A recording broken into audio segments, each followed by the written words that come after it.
할렐루야. 12월 18일 월요일 새벽 기도를 시작하겠습니다.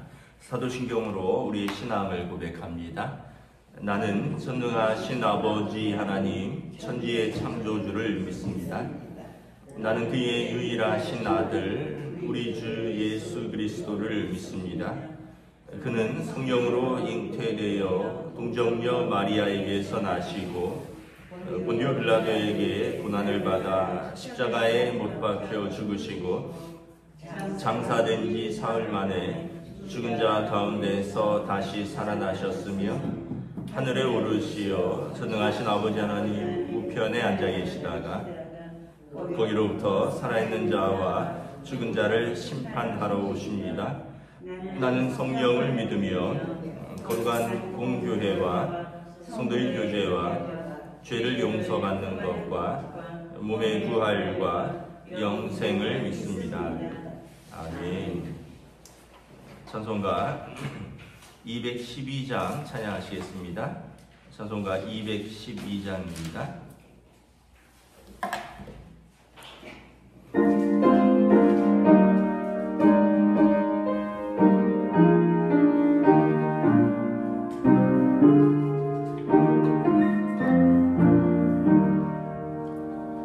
겸손히 주를 섬길 때 괴로운 일이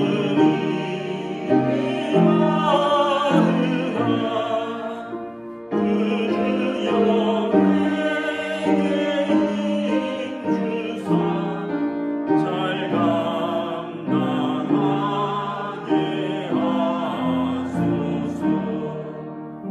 인자한 마음을 가지고 사랑을 감당하시며 갈 길을 잃은 우리를 잘 인도하게 하소서.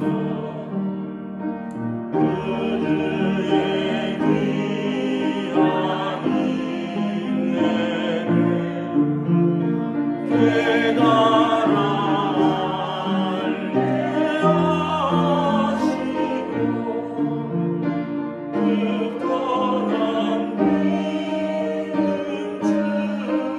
주셔서 늘 승리하게 하소서. 장래의 영광 비추사 소망이 되게 하시며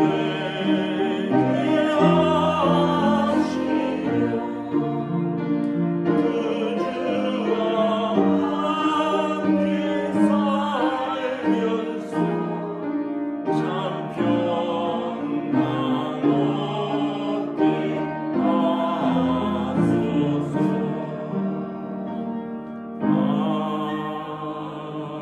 아멘. 오늘 우리 주신 하나님의 말씀은 구약성경 잠언 26장 13절에서 28절까지 말씀입니다.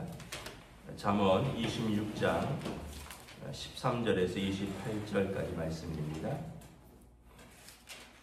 다 찾으신 줄 알고 저와 여러분들이 한 절씩 교도하도록 하겠습니다. 잠언 26장 13절에서 28절입니다. 게으른 자는 길에 사자가 있다, 거리에 사자가 있다 하느니라. 문짝이 돌적이를 따라서 도는 것 같이 게으른 자는 침상에서 도느니라. 게으른 자는 그 손을 그릇에 넣고도 입으로 올리기를 괴로워하느니라. 게으른 자는 사리에 맞게 대답하는 사람 일곱보다 자기를 지혜롭게 여기느니라. 길로 지나가다가 자기와 상관없는 다툼을 간섭하는 자는 개의 귀를 잡는 자와 같으니라.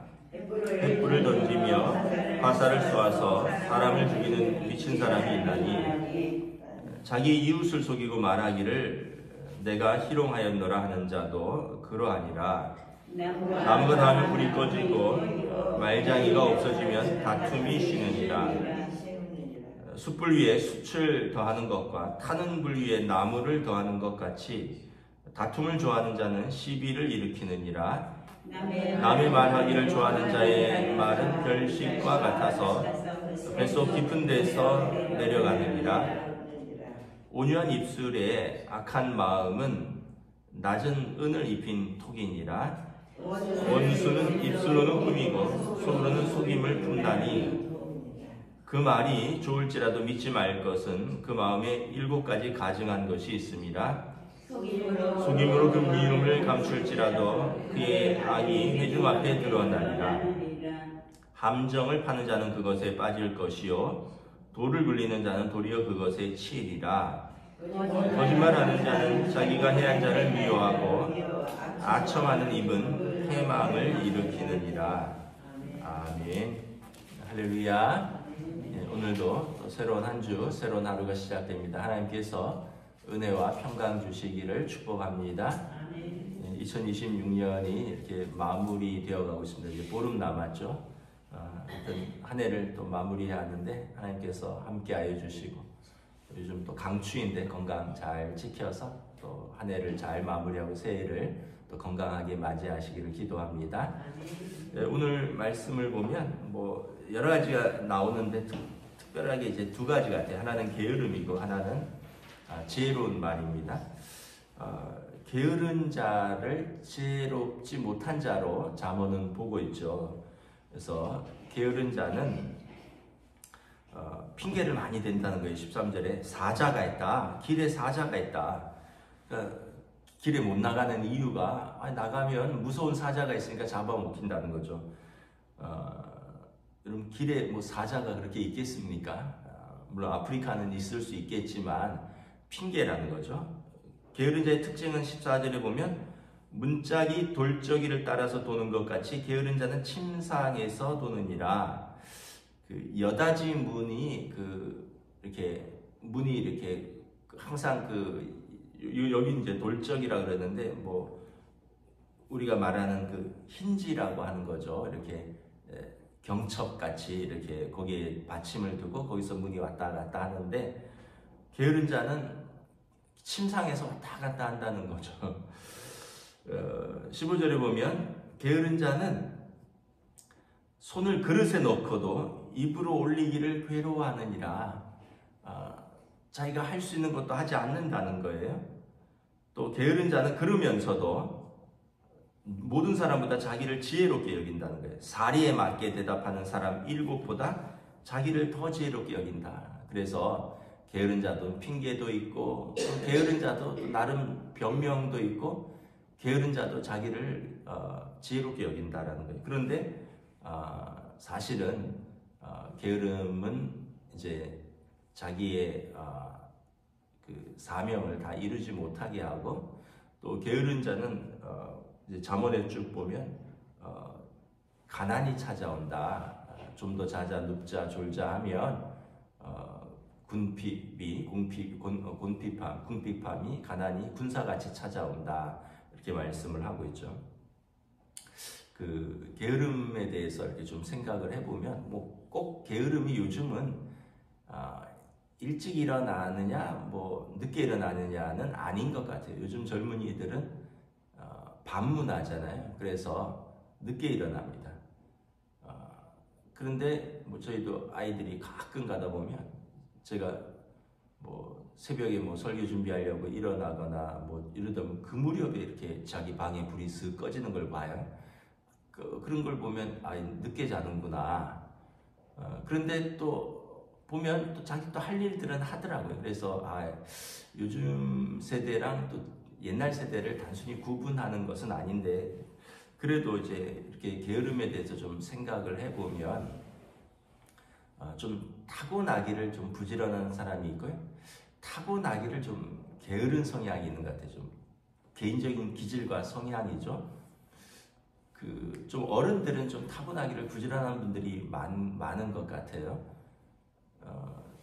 저희 부모님은 굉장히 부지런한 분들입니다. 그래서 뭐 여행을 가신다 그러면 2주 전에 이렇게 짐을 싸셔요. 그리고 혹시 잊어먹은 게 있을까봐 출입문 옆에 큰 가방을 갖다 놓고 왔다 갔다 하시다가 생각나시면 거기다 또 채워 넣는 거예요.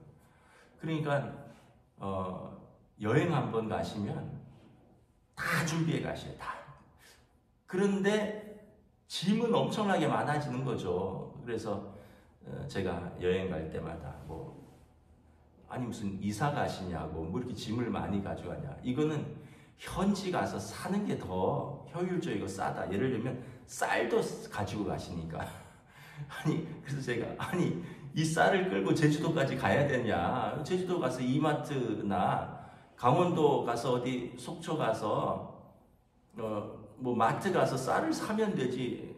5 식구가 먹을 쌀을 또 이제는 막 저희 결혼도 하고 이래서 그때 아이들까지 있고 해서 막 식구들이 많아졌는데 그 먹을 쌀을 다 갖고 가시기도 하고 그래서 참 이거는 뭐랄까 개인적인 성향이 참 이렇게 좀 부지런하고 준비성이 있는 분들이 있죠. 반대로 이제 저는 좀 게으른 편입니다. 좀 닥쳐야 하지 하고 그러다 보니까 실수가 많아요. 저는 이제 한 2박 3일이나 이렇게 세미나나 이런 출장 같은 걸 가도 당일날 아침에 짐을 쌉니다. 이거는 이제 저희 부모님 보면 기겁할 일이죠. 한 2박 3일 가시는데 일주일부터 짐 싸시는 분이 있고 당일날 아침에 짐을 싸니까 저는 그래도 머릿속에 다 있다. 근데 막상 가면 양말을 안 가져갔어요. 막상 가면 다 가져갔다고 생각했는데 속옷 뭐 다 챙겼는데 막상 가면 양말이 없어요. 막상 가면 면도기를 안 가져갔어요. 다 가져갔다고 생각했어요. 막상 갔는데 챙겨 먹는 약을 안 가져갔어요. 그러니까 이게 확실히 기질적인 것, 성향적인 것이 자기에게 편한 것이 있는데 그래도 여러분 게으른 사람이 부지런한 사람을 따라갈 수는 없다. 대신에 이제 부지런한 분은 속은 터지는 거죠. 왜냐하면 맨날 그걸 준비를 하고 그걸 못 따라오는 사람들을 챙겨야 되니까 당신이 고생 많이 하고 이제 저같이 좀 느긋하고 게으른 사람은 속이 별로 터질 일이 없어요. 왜냐하면 뭐 그날 아침까지도 뭐 하면 되니까 이렇게 생각하고 근데 이제 막상 가서 조금 당황할 일이 있는데 뭐 크게 당황하지도 않습니다. 가서 예전에도 집사람이랑 어디 갔다가 양말이 없어서 집사람 양말 빌려 신고 뭐 면도기 없으면 가서 일회용 사기도 하고 없으면 그냥 2박 3일 수염 안 깎기도 하고 그래서 이제 게으른 사람은 좀 대가를 치러야 되지만 자기 속은 좀 편한 것 같아요. 부지런한 사람은 남까지 다 챙기느라고 고생을 좀 하는 경우가 있고 그런데 회사 같은 데 이렇게 보면 저는 회사를 한 2년 정도 다녔는데 그래도 성공하는 분들 이런 분들은 다 부지런한 분들이더라고요. 제가 저희가 있던 사무실이 저는 이제 컴퓨터 공학을 전공했기 때문에 정보기술실에서 그때는 요즘도 그런지 모르겠는데 큰 서버가 회사에 있어서 돌아가면서 당직을 했습니다. 돌아가면서 당직을 하면 한 달에 한 2번 정도, 1번 정도 당직이 돌아오는데 당직을 꼬박 하면 이제 컴퓨터 관리를 하는 거죠. 그리고 이제 해외에서 오는 이제 뭐 팩스나 전화기 받고 이런 건데 그리고 이제 아침에 퇴근을 하는데 아침에 보고하고 근데 제가 이제 저희 때는 이제 회사 출근이 8시였습니다. 광화문에 8시 회사가 있으면 8시까지 출근이면 저는 신입사원인데 항상 7시 50분쯤 출근을 했어요. 근데 다 그런 줄 알았어요. 근데 당직을 딱 해보니까 누가 일찍 오는지 누가 늦게 오는지 알겠더라고요. 당직을 하고 아침에 이제 쭉 보니까 부장님, 차장님이 제일 일찍 와요. 그분들이 저희 사무실에 제일 높은 분들인데 부장님 1명에 차장님 3명이 있었는데 이분들이 7시까지 오시더라고요. 그리고 나서 과장들이 7시 한 20분, 30분에 오시. 그리고 나서 나머지 대리들이나 이런 분들이 7시 이제 50분 전에 와요. 그러니까 저 같은 신입사원은 7시 50분에 8시까지 출근이니까 7시 50분 10분 전에 오면 되는 줄 알았는데 제가 당직을 해보니까 높은 사람들은 이미 1시간 전에 와 있고 40분 전에 와 있고 그렇더라고요. 그래서 일찍 와서 오히려 일찍 오는 사람들이 와서 뭐 회사 밑에 구내식당이 있었는데 거기서 밥도 먹기도 하고 일찍 온 사람들이 커피도 마시고 차도 마시고 좀 신문도 보고 여유롭고 우리는 7시 50분에 딱 도착하면 막 엘리베이터 앞에 줄이 쫙 서 있잖아요. 그러면 8층까지 올라가야 되는데 이걸 엘리베이터를 기다리면 늦어요. 그러면 비상계단을 통해서 막 뛰어 올라가죠. 그러면 이제 7시 55분쯤에 도착해서 숨을 헉헉거리고 커피 한 잔 마실 시간도 없이 업무를 시작해야 되고 그래서 제가 깨달은 것이 좀 성공한 사람들, 높은 직책에 있는 사람들은 확실히 밑 아래에 있는 분들보다 부지런하구나. 제가 그런 걸 느꼈습니다. 제가 부목사 때는 그렇게 잠을 못 이겼어요. 새벽 기도 가는 게 얼마나 힘들었는지. 물론 이제 그때 아이들도 키우고 뭐 아이들도 어리고 뭐 이러면서 할 일도 많긴 했는데 그래서 새벽 기도를 이제 가끔 늦기도 하고 뭐 그런 적이 있던 것 같아요. 근데 이제 저도 이제 좀 나이가 들고 하니까 이제는 뭐 잠을 못 이기는 건 없어요. 잠을 못 이기는 것은 없고. 그러니까 이게 좀 그 자리가 또 사람을 그렇게 좀 만드는 것도 있고. 하여튼 제가 깨달은 것은 좀 더 높은 지위에 올라가고 좀 더 책임 있는 자리에 올라가면 아무래도 조금 게으른 사람도 좀 부지런해져야 되는구나 이런 게 있고 또 이게 민족적이고 문화적인 것이 좀 있는 것 같아요. 제가 예전에 선교 다니느라고 말레이시아를 가봤더니 여기는 날씨가 덥거든요. 굉장히 덥습니다. 그랬더니 일찍 시작하더라고요. 초등학교, 중학교 이런 데가 7시에 등교를 해요. 아이들이 7시부터 수업을 하는 거예요. 7시 한 반 정도 학교에 7시까지 출근해서 그리고 나서 1시면 다 점심 먹고 다 가고 아니면 점심도 안 먹고 12시면 다 가더라고요. 그래서 그 당시 이제 그 선교지에 교회를 건축을 하는데 이 공사가 8시부터 시작이 되는 거예요. 아침 8시. 우리도 공사는 아침 일찍부터 하잖아요. 근데 이 사람들이 낮 점심 12시 되니까 끝나고 자기들은 가버리더라고요. 왜 그러냐 했더니 너무 날씨가 더워서 이쪽 나라 문화는 항상 점심 먹으면 일을 안 하고 공부도 안 하는 문화예요. 너무 더우니까. 그래서 아침에 집중적으로 몰아서 공부하고 집중적으로 몰아서 일하고 그리고 정오부터는 일을 안 하고 뭐 공부는 모르겠는데 일도 안 하는 그런 문화더라고요. 근데 한국 사람들은 그럴 수 있나요? 우리는 아무리 더워도 점심 먹고 나서 또 일하는 거죠. 우리는 왠지 12시쯤 일을 마치면 죄 짓는 것 같잖아요. 선교지에 가서도 그래서 우리 그 한국 사람들은 저녁 5시까지 일하고 그러니까 이제 현지 노동자들은 현지 교인들, 현지 기술자, 현지 노동자는 12시면 다 빠져나가고 저희가 이제 청년들 한 20명 정도랑 선교를 가는데 우리는 남아서 5시까지 일하고 그래서 이게 좀 날씨, 뭐 기후 또 민족적 이런 문화적 이런 것이 차이가 있구나. 우리나라는 워낙 밤문화가 발달해서 12시에 나가도 뭘 먹을 때도 있고 12시에 나가도 뭐 차도 마실 때도 있고 밥도 먹을 때도 있고 뭐 술도 마실 때도 있는데 저도 미국에서 한 4년 살았는데 미국은 9시 이후에 나가면 거리가 조용합니다. 뭐 유럽도 그렇다 그러는데 자영업자들이 다 철수합니다. 9시 이후에 나가서 밥 먹을 때가 맥도날드 정도 거의 없어요. 다른 데는 12시 이후에는 아예 없어요. 거기 그리고 제가 알기로는 새벽 2시에는 술집도 법으로 문을 닫는 걸로 알고 있어요. 우리처럼 밤새 영업하는 데가 없어요. 그래서 우리 문화가 좀 독특한 문화기는 하다. 그러다 보니까 이제 젊은 사람들이 밤에 열심히 활동하니까 이제 아침에 활동하기 어려운 것인 거죠.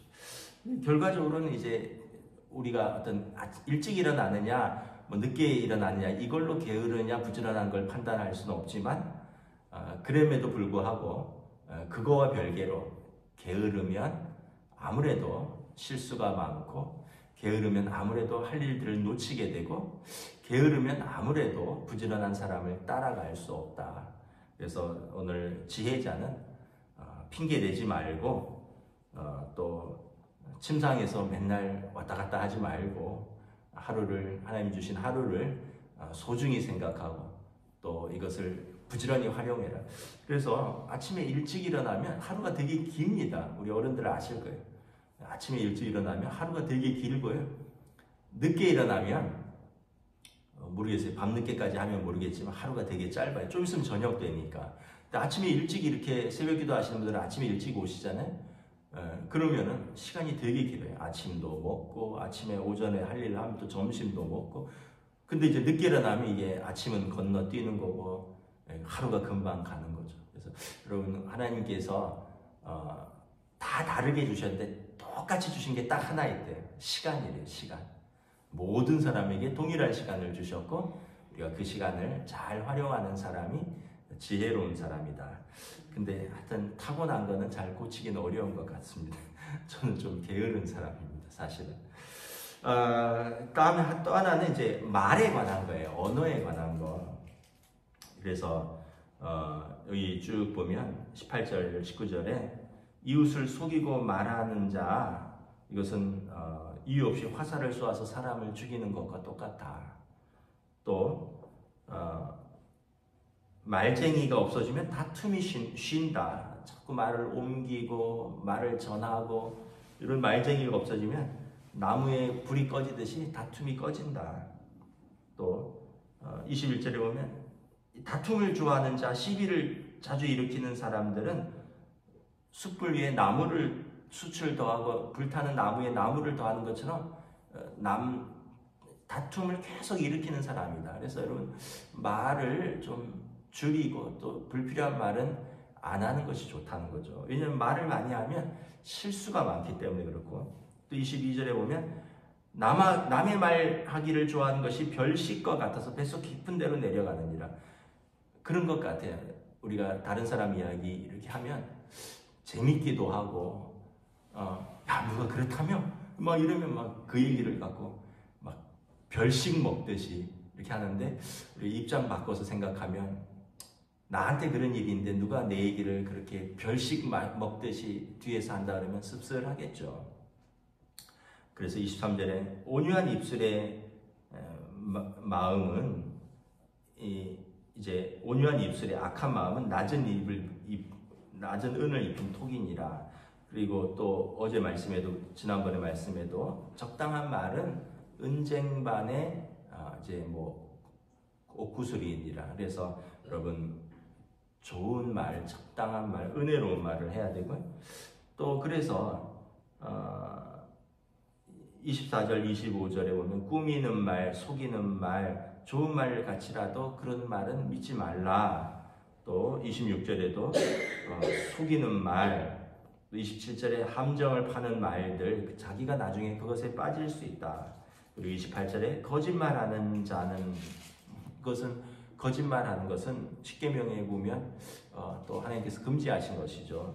이것은 다른 사람을 미워하는 거고 다른 사람에게도 해를 끼치는 것이고 결국은 자기에게도 유익한 것이 못 된다. 그래서 지혜로운 자는 부지런한 자고 지혜로운 자는 입술을 잘 관리하는 자다라고 말씀을 하고 있습니다. 그래서 우리가 참 어떤 면에서 보면 돌아보면 우리가 이렇게 후회할 때가 많이 있죠. 집에 와서 그 얘기 괜히 했다. 또 이런 후회할 때가 많이 있는데 또 이런 때가 있잖아요. 막 할까 말까 망설이다가 했는데 이제 후회될 때가 많이 있죠. 그래서 여러분 할까 말까 망설인다는 것은 어떤 면에서 보면 그 말이 적합지도 않을 수도 있다라는 것이라면 그때는 안 하는 것이 좋은 것 같고 또 집에 와서 후회가 된다면 다음에는 그런 상황을 피하는 것이 좋겠죠. 그래서 우리 안에 성령님이 계셔요. 성령님은 그리스도의 영이고 진리의 영이시잖아요. 그래서 우리 안에 계신 성령님은 우리가 속이는 말, 꾸미는 말, 남을 해하는 말들을 기뻐하지 아니하신다.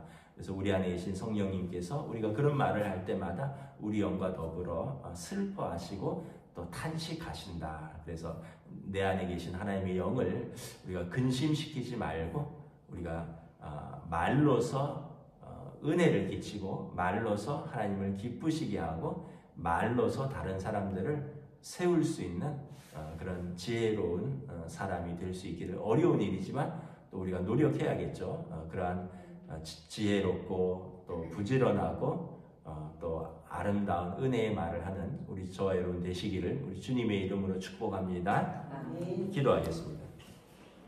하나님 감사합니다. 오늘 지혜자 솔로몬은 이 게으른 자와 지혜로운 자를 비교하면서 그들의 삶이 어떻게 될 것인가. 우리가 게으름은 자기 사랑이고 게으름은 결국은 남에게 피해를 줄 수도 있고 게으름은 자기 소명을 이루지 못하게 된다는 것을 깨닫습니다. 우리에게 주신 시간, 우리에게 주신 재능을 하나님 앞에서 성실하게 충성스럽게 감당할 수 있는 지혜로운 저희들이 되기를 원합니다. 또한 우리에게 주신 입을 통해서 성도가 하나님을 찬양하고 감사할 수 있기를 원합니다. 성도에게 합당한 말을 우리가 할 수 있도록 우리에게 지혜를 주시고 우리의 입술에 파수꾼을 세워주시옵소서. 감사를 드리오며 우리 주 예수 그리스도 이름으로 기도드리옵나이다. 아멘. 하늘에 계신 우리 아버지, 아버지의 이름을 거룩하게 하시며 아버지의 나라가 오게 하시며 아버지의 뜻이 하늘에서와 같이 땅에서도 이루어지게 하소서. 오늘 우리에게 일용할 양식을 주시고 우리가 우리에게 잘못한 사람을 용서하여 준 것 같이 우리 죄를 용서하여 주시고 우리를 시험에 빠지지 않게 하시고 악에서 구하소서. 나라와 권능과 영광이 영원히 아버지의 것입니다. 아멘.